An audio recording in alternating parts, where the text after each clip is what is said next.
आम आदमी पार्टी ने एलजी को दी खुली चुनौती। आप नेता सौरभ भारद्वाज ने कहा, जगह भी आपकी, समय भी आपका। जी हां, दक्षिण दिल्ली के रिज इलाके में पेड़ों की कटाई मामले में दिल्ली सरकार और उपराज्यपाल के बीच चल रहा विवाद थमने का नाम नहीं ले रहा। सुप्रीम कोर्ट ने भी इस मामले में दिल्ली सरकार और उपराज्यपाल दोनों को फटकार लगाई थी, लेकिन दोनों ओर से एक दूसरे पर आरोप प्रत्यारोप लगाए जा रहे हैं। इस बीच दिल्ली सरकार के मंत्री सौरभ भारद्वाज ने एक बार फिर उपराज्यपाल पर निशाना साधा है। दिल्ली के मंत्री और आप नेता सौरभ भारद्वाज ने कहा कि मैं एलजी को आमंत्रित करता हूं, जगह है आपकी, समय आपका है, आइए और इस मुद्दे पर बहस कीजिए। एलजी हाउस की दीवारों के पीछे मत छिपिए। इस दौरान सौरभ भारद्वाज ने कहा कि आपने दिल्ली और कोर्ट को गुमराह किया है और आप पकड़े गए हैं। दिल्ली की शीर्ष नौकरशाही में किसी ने भी एलजी को यह कहने की हिम्मत नहीं की कि ऐसे पेड़ों को काटना अवैध है। साथ ही सौरभ भारद्वाज ने कहा कि एलजी को अब इस्तीफा देना चाहिए।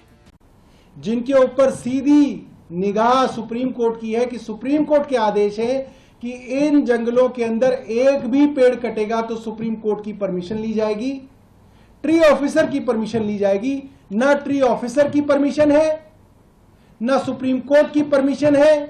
डीडीए को मालूम है, चीफ इंजीनियर को मालूम है, फॉरेस्ट डिपार्टमेंट को मालूम है, एलजी को मालूम है, और एलजी के आदेश पे ये पेड़ काटे गए। मैं एलजी साहब को निमंत्रण दे रहा हूं, आइए एलजी साहब, जगह भी आपकी, समय भी आपका, तारीख भी आपकी। आइए मीडिया के सामने, मैं आपको चुनौती दे रहा हूं, आप आइए बहस कीजिए, छुपिए मत। एलजी हाउस की दीवारों के पीछे छुपिए मत विनय सक्सेना जी, बाहर निकलिए।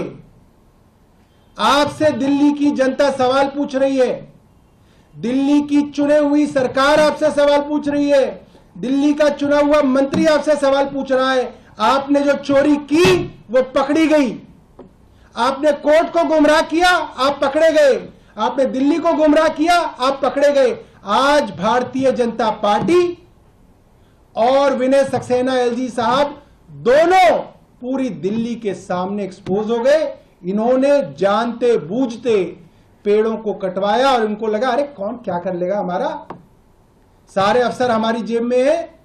अफसरों की तो इतनी हिम्मत नहीं है कि गैर कानूनी काम को एलजी को कह दे कि साहब ये गैर कानूनी काम है, अभी परमिशन नहीं है, कैसे पेड़ काट देंगे। चीफ सेक्रेटरी एलजी साहब के साथ थे, एमसीडी कमिश्नर जो अब हैं और उस वक्त डिविजनल कमिश्नर थे अश्विनी कुमार, वो एलजी साहब के साथ थे। पीडब्ल्यूडी के principal secretary N Barasu LG साहब के साथ थे। फॉरेस्ट के principal secretary A K. Singh LG साहब के साथ थे।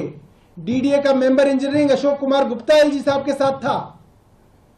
फॉरेस्ट डिपार्टमेंट के additional principal chief conservator of forest, मुख्य संरक्षक जंगलों के, वहां उनके साथ थे। दर्जनों के तादाद के अंदर दिल्ली की टॉप ब्यूरोक्रेसी एलजी साहब के साथ थी और किसी की हिम्मत नहीं थी कि वो एलजी साहब को कह दे कि गैर कानूनी ढंग से पेड़ नहीं कटेंगे। जब ये हालत है तो क्या होगा दिल्ली का? दिल्ली की तो दुश्मन भारतीय जनता पार्टी है, एक एक करके पेड़ काट रही है और दिल्ली के सबसे बड़े दुश्मन एलजी साहब हैं। गैर कानूनी ढंग से दिल्ली के जो फेफड़े कहे जाते हैं रिज, वहां पे पेड़ कटवा रहे, चोरी छुपे पेड़ कटवा रहे, अफसरों पे दबाव डाल के पेड़ कटवा रहे, सुप्रीम कोर्ट को धोखा दे के पेड़ कटवा रहे। एलजी साहब को आज तुरंत इस्तीफा देना चाहिए। एलजी साहब को आज इस्तीफा देना चाहिए क्योंकि वो पूरी दिल्ली के सामने एक्सपोज हो गए। वहीं से पहले सुप्रीम कोर्ट ने भी दिल्ली सरकार को फटकार लगाई थी। सुप्रीम कोर्ट ने पूछा था कि दिल्ली सरकार कितना मुआवजा देगी और कितने पेड़ लगाएगी। कोर्ट ने सख्त लहजे में कहा था कि हम यहाँ डीडीए और दिल्ली सरकार के बीच लड़ाई खत्म कराने नहीं आए हैं, हम पर्यावरण को बचाने आए हैं। रिज फॉरेस्ट एरिया के लिए सरकार द्वारा अनुमति देना अवमानना है।